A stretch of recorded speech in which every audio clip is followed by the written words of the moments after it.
Hi കൂട്ടുകാരെ, പുതിയൊരു വീഡിയോയിലേക്ക് എല്ലാവർക്കും സ്വാഗതം. അങ്ങനെ രേവതിക്ക് ഇനി വലിയൊരു ഓർഡർ മണ്ഡപത്തിൽ നിന്നും കിട്ടണം കേട്ടോ. ഈ സമയം ഇത് കണ്ടു നിൽക്കാൻ ചന്ദ്രമതിക്ക് കഴിയില്ല. ചന്ദ്രമതി ആ ഓർഡർ എങ്ങനെയെങ്കിലും തടയണം എന്നുള്ള ആ ഒരു കാര്യം ഇങ്ങനെ മനസ്സിൽ ചിന്തിക്കുകയാണ്. എന്നാൽ രേവതിക്കാണെങ്കിലോ അതിനുള്ള പൂവ് മേടിക്കാൻ ഒരു 50,000 രൂപ കിട്ടണം. അതിനിപ്പോൾ എന്ത് ചെയ്യും എന്ന് സച്ചിയോട് പറയണം. അപ്പോൾ സച്ചി പറയും എന്താ ഇപ്പോൾ ചെയ്യുക എന്ന് പറഞ്ഞു നിൽക്കുമ്പോൾ വർഷയും ശ്രീകാന്തും അങ്ങോട്ടേക്ക് വരികയാണ് കേട്ടോ. ഞങ്ങൾ സഹായിക്കാം, എൻ്റെ ചേച്ചിക്ക് വലിയൊരു ഓർഡർ കിട്ടിയിട്ട് അത് തട്ടി നീക്കുന്നത് ശരിയല്ല. എന്നാൽ ഈ ഒരു പണി കഴിഞ്ഞാൽ ചേച്ചിക്ക് ഒരുപാട് പൈസ കിട്ടുമല്ലോ, അതുകൊണ്ട് തന്നെ ചേച്ചി അപ്പം ഞങ്ങൾക്ക് തന്നാൽ മതി, ഞങ്ങളുടെ കയ്യിലുണ്ട് എന്ന് പറഞ്ഞ് 25,000 രൂപ വർഷ കൊടുക്കുമ്പോഴേക്കും ശ്രീകാന്ത് പറയണേ പിന്നെ ഞാൻ കൊടുക്കാതെ ഞാനും എൻ്റെ ചേച്ചിക്ക് കൊടുക്കാമെന്ന് പറയണേട്ടാ.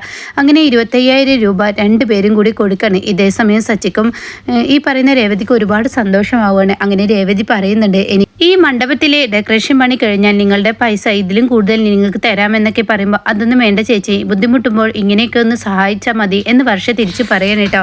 ഇതേ സമയം ഈ വാക്കുകൾ കേട്ട് ചന്ദ്രമതിക്ക് അത്ര സന്തോഷമാവില്ല. അങ്ങനെ സച്ചി പറയണേ നീ പെട്ടെന്ന് എത്താൻ നോക്ക്, ഒരുപാട് പണിയുണ്ട്, ഒരുപാട് ഡെക്കറേഷൻ പണിയുണ്ട്, ഞാൻ എന്തായാലും പോട്ടെ, അതിന് വേണ്ട ബാക്കിയുള്ള സെറ്റിങ്സ് ഒക്കെ ഞാൻ അവിടെ ചെയ്തോളാം, ഞാനും ബാക്കിയുള്ളവരും വെച്ച് ചെയ്തോളാം എന്ന് പറഞ്ഞ് സച്ചി അവിടെ നിന്നും ഇറങ്ങാണ്. എന്നാൽ നീ നേരം വൈകിക്കണ്ട, ഇവിടുത്തെ പണികളൊക്കെ ഒതുക്കി പെട്ടെന്ന് മണ്ഡപത്തിലോട്ട് എത്താൻ നോക്കി എന്നും പറഞ്ഞിട്ട് അവിടെ നിന്ന് സച്ചി പോകുന്നു കേട്ടോ. ഇതേ സമയം വർഷയും ശ്രീകാന്ത് ഞങ്ങൾ പോട്ടെ ചേച്ചി എന്ന് പറഞ്ഞ് അവരും അവിടെ നിന്ന് ഇറങ്ങുന്നു കേട്ടോ.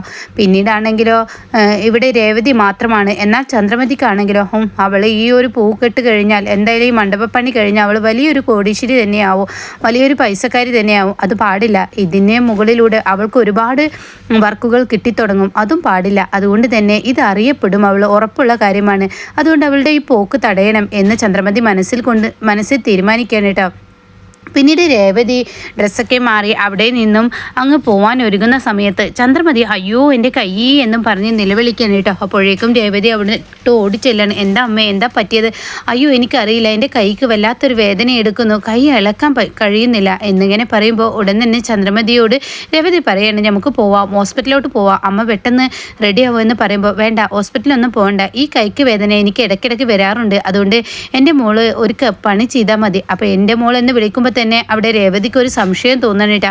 അപ്പോൾ ഉടൻ തന്നെ എന്താ അമ്മേ ഞാൻ ചെയ്യേണ്ടത്, എനിക്ക് ഉണ്ടാക്കുന്ന മരുന്നുണ്ട്, അതൊന്നും ഉണ്ടാക്കി തന്നാൽ മതി, അതുണ്ടാക്കിയതിന് ശേഷം നീ പോയിക്കോളൂ എന്നിങ്ങനെ പറയണേട്ടോ.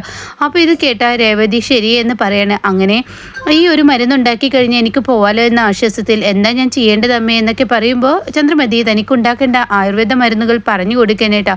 അപ്പോൾ പറമ്പിൽ പോയി അതിൻ്റേതായ ആ ഒരു മരുന്നുകളൊക്കെ പൊട്ടിച്ചു വന്ന് ഉണ്ടാക്കുമ്പോൾ തന്നെ അത്തിരി സമയമാവും എന്ന് ചന്ദ്രമതി കരുതുന്നു. പക്ഷേ രേവതിക്കാണെങ്കിൽ ഇതൊക്കെ പെട്ടെന്ന് ചെയ്യാൻ അറിയാവുന്നത് കൊണ്ട് തന്നെ രേവതി കറക്റ്റ് മരുന്നുകൾ പെട്ടെന്ന് പൊട്ടിച്ചു കൊണ്ടുവന്ന് ചന്ദ്രമതിക്ക് ആ എണ്ണ ഉണ്ടാക്കി കൊടുക്കുന്നു കേട്ടോ. അങ്ങനെ ചന്ദ്രമതിക്ക് എണ്ണയുണ്ടാക്കി രേവതി തൻ്റെ മുന്നിലോട്ട് ചെല്ലുമ്പോൾ ചന്ദ്രമതി പറയണേ നീ എനിക്കുള്ള ഊണൊക്കെ ഉണ്ടാക്കിയിട്ടുണ്ട്. ആ അമ്മേ ഊണ് ഉണ്ടാക്കിയിട്ടുണ്ട്, അതിലോട്ട് മോരുകറിയാണോ? അല്ല അമ്മേ മീൻ കറിയാണ്. അയ്യോ എനിക്കിത് കഴിക്കാൻ പറ്റില്ല, ഈ എണ്ണ തേക്കുമ്പോൾ എനിക്കതൊന്നും പറ്റില്ല, നീ എനിക്ക് വേണ്ട മീൻകറിയും അതൊക്കെ ഉണ്ടാക്കി. ഇന്ന് നീ എന്തായാലും മണ്ഡപത്തിലോട്ട് പോകണ്ട, ഇന്ന് വൈകുന്നേരം നീ ഇവിടെ നിൽക്ക്, എനിക്ക് കൈക്ക് വയ്യാത്തതാണ്, ഇത് തേച്ച് കുറച്ച് നേരത്തേക്ക് എനിക്ക് മയങ്ങണം, പിന്നീട് എനിക്ക് വലിയ കുഴപ്പങ്ങൾ എന്തെങ്കിലും ഉണ്ടെങ്കിൽ ഇവിടെ രവിയേട്ടൻ പോലും ഇല്ല, അതുകൊണ്ട് നീ ഇവിടെ നിൽക്കുമെന്ന് പറയാനിട്ടോ. ഇത് കേൾക്കുന്ന രേവതി അയ്യോ അമ്മ എനിക്ക് മണ്ഡപത്തിലെ വർക്ക് അത് പിന്നെ സച്ച് ചെയ്തോളൂ, നീ പോണ്ട എന്ന് പറഞ്ഞിട്ട് രേവതിയെ അവിടെ തടഞ്ഞു നിർത്തുകയാണ് കേട്ടോ.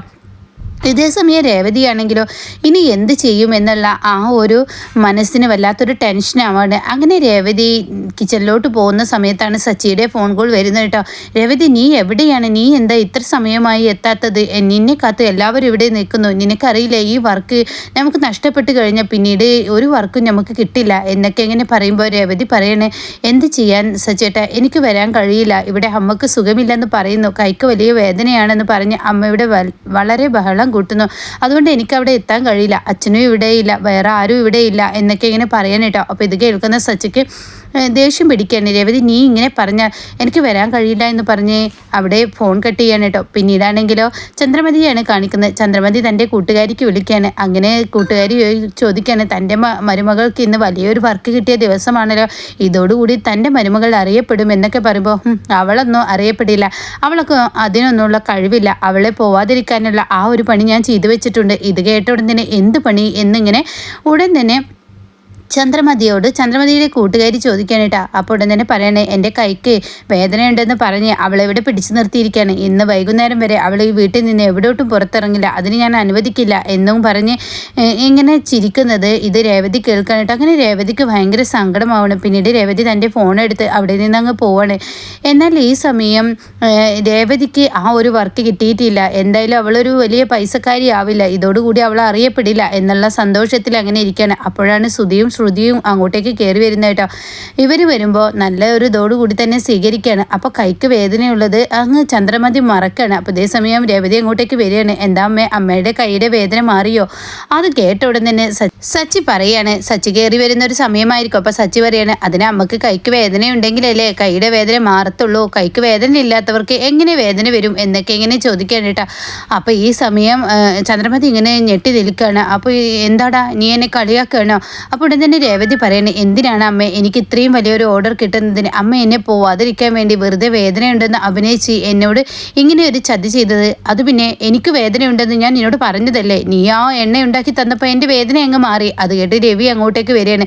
ചന്ദ്രമതി, ഇത്രയും ക്രൂരത ആരോടും ചെയ്യാൻ പാടില്ല. അവൾ അവളുടെ ഡ്യൂട്ടിയാണ് ചെയ്യുന്നത്, അവളുടെ വർക്ക് ചെയ്യുന്നത്. നീ എന്തിനാ തടസ്സപ്പെടുന്നത്?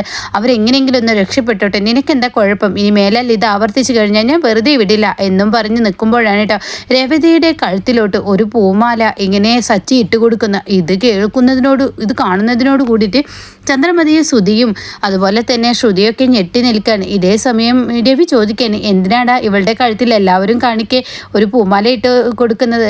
അത് പിന്നെ ഇവർക്ക് ഇടയ്ക്കിടയ്ക്ക് വിവാഹം കഴിക്കലല്ലേ പണി എന്ന് ശ്രുതി അവിടെ പറയാണ്. അപ്പോൾ ഇത് കേട്ടോടെ തന്നെ ഇവളെ ഞാൻ വിവാഹം കഴിച്ചതോ ഒന്നുമല്ല, ഇവൾ ചെയ്ത വലിയൊരു കാര്യത്തിന് ഇവളെ ഞാൻ അഭിനന്ദിച്ചതാണ്. അപ്പോഴേക്കും രവി ചോദിക്കാണ്, ഇവളെന്ത് ചെയ്തു എന്നാണ് പറഞ്ഞത്? അതെ അച്ഛാ, ആ മണ്ഡപത്തിലെ വർക്ക് ഞങ്ങൾക്ക് കിട്ടിയിരിക്കുന്നു.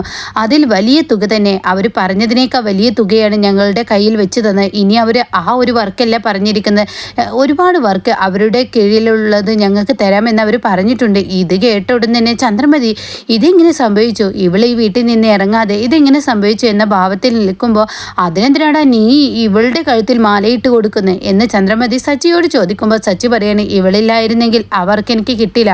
അപ്പം നീ എന്നെ കബളിപ്പിച്ച് ഈ വീട്ടിൽ നിന്ന് ഇറങ്ങിയോ എന്ന് സച്ചിയുടെ മുന്നിൽ വെച്ച് രേവതിയോട് ചോദിക്കുമ്പോൾ രേവതി ചന്ദ്രമതിയോട് ചോദിക്കുകയാണ്, അമ്മയുടെ മുന്നിൽ അമ്മ ചോദിക്കുന്ന കാര്യങ്ങളും പറഞ്ഞ് സദാസമയം ഞാൻ ഈ വീട്ടിലുണ്ടായിരുന്നല്ലോ, പിന്നെ എങ്ങനെ അമ്മേ ഞാൻ ഈ വീട്ടിൽ നിന്ന് ഇറങ്ങുന്നത്? അത് കേൾക്കുന്ന സച്ചി പറയാണ്, അമ്മ ടെൻഷൻ ആവണ്ട, ഇവൾ ഇങ്ങോട്ടേക്കും വന്നിട്ടില്ല. പക്ഷേ ഇവൾ മൊബൈൽ വഴി എല്ലാ വർക്കുകളും ഞങ്ങൾക്ക് പറഞ്ഞു തന്നു, ചെയ്യേണ്ടത് എങ്ങനെയെന്നും എന്താണ് അവിടെ കാണിക്കേണ്ടതെന്നും ഞങ്ങൾക്ക് പറഞ്ഞു തന്നതുകൊണ്ട് തന്നെ ഞാനും എൻ്റെ കൂട്ടുകാരന്മാരും കൂടി അതങ്ങ് ചെയ്തു. പിന്നെ ഇവളുടെ ഒപ്പമുള്ള കൂട്ടുകാരികളും ഉണ്ടല്ലോ, അവരൊക്കെ പാടെ കൂടി ഈ വർക്ക് അതിഭംഗിയായി തന്നെ ഫോണിൽ ഇവൾ കറക്റ്റ് സമയത്ത് പറഞ്ഞു തന്നതുകൊണ്ട് ഞങ്ങൾക്കത് ചെയ്യാൻ കഴിഞ്ഞു എന്ന് പറയാനേട്ടോ. ഇത് കേൾക്കുന്ന ചന്ദ്രമതിക്ക് അങ്ങ് ദേഷ്യം പിടിക്കുകയാണ്. ചന്ദ്രമതി തൻ്റെ ഉള്ളിൽ ആ പക അടക്കി വെക്കുകയാണ്.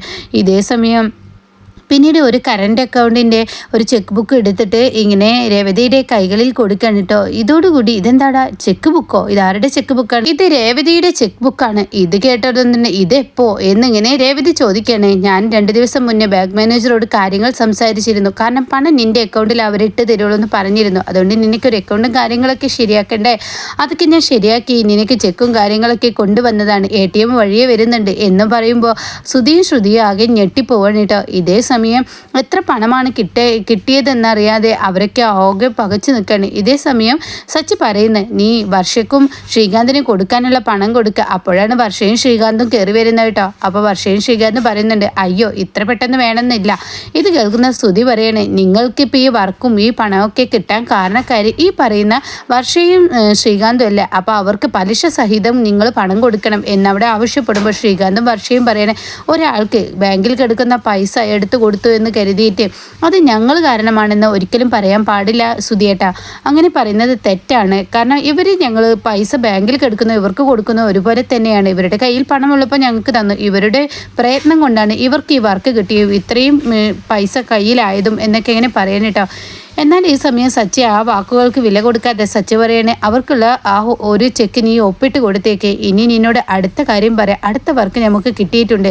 ഏകദേശം ഇനി ഒരു വർഷത്തിൽ 20-25 ലക്ഷം രൂപ വരുന്ന വരുമാനമാണ് എൻ്റെ രേവതി നീ എനിക്ക് ഉണ്ടാക്കി തരുന്നത്. എന്തായാലും നീ ആള് കൊള്ളാം. ഫോണിൽ ഇരുന്നിട്ടും നിന്നെക്കൊണ്ട് ഇത്രയും വലിയൊരു വർക്ക് ചെയ്യാൻ കഴിഞ്ഞല്ലോ. അതുകൊണ്ട് തന്നെ ഇനി നമുക്ക് 20-25 ലക്ഷം ഒരു കൊല്ലം വരുമാനം ഉണ്ടാവുമെന്ന് പറയണേട്ടോ. ഇത് കേൾക്കുന്ന ശ്രുതിയാണെങ്കിലോ ശ്രുതിയോട് പറയണേ എത്ര തവണയായി ഇങ്ങനെയൊക്കെ ഒരു വരുമാനം കിട്ടാൻ നമ്മൾ ആഞ്ഞു ശ്രമിക്കുന്നു. എന്നാൽ നമുക്ക് 1 ലക്ഷം രൂപ പോലും ഒരു വർഷത്തിൽ വരുമാനം കിട്ടുന്നില്ലല്ലോ. ഇവർക്ക് ഓരോ ദിവസവും വെച്ചിട്ട് കയറ്റമാണല്ലോ എന്നിങ്ങനെ ശ്രുതിയും പരസ്പരം പറയുമ്പോൾ ഇത് സഹിക്കാനാവാതെ ചന്ദ്രമതി നിൽക്കാൻ കേട്ടോ.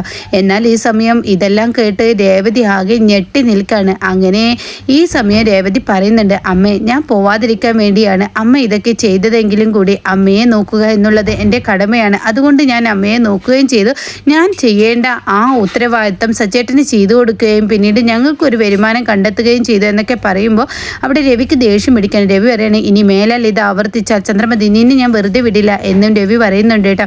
അങ്ങനെ വിശ്വസിക്കാനാവാത്ത ആ സത്യം തൻ്റെ കയ്യിൽ ചെക്ക് ബുക്കും ആ ഒരു ATM കാർഡും വരുമെന്നും 20-25 ലക്ഷം രൂപയുടെ വരുമാനം ഇനി ഒരു വർഷത്തിൽ നമുക്ക് ഉണ്ടാവുമെന്നൊക്കെ സച്ചി പറയുന്നത് കേട്ട് രേവതി ആകെ ഞെട്ടി നിൽക്കാൻ കേട്ടോ. അപ്പോൾ എന്തായാലും നല്ല കിടുക്കൻ സീനാണ് ഇനി വരുന്നത്.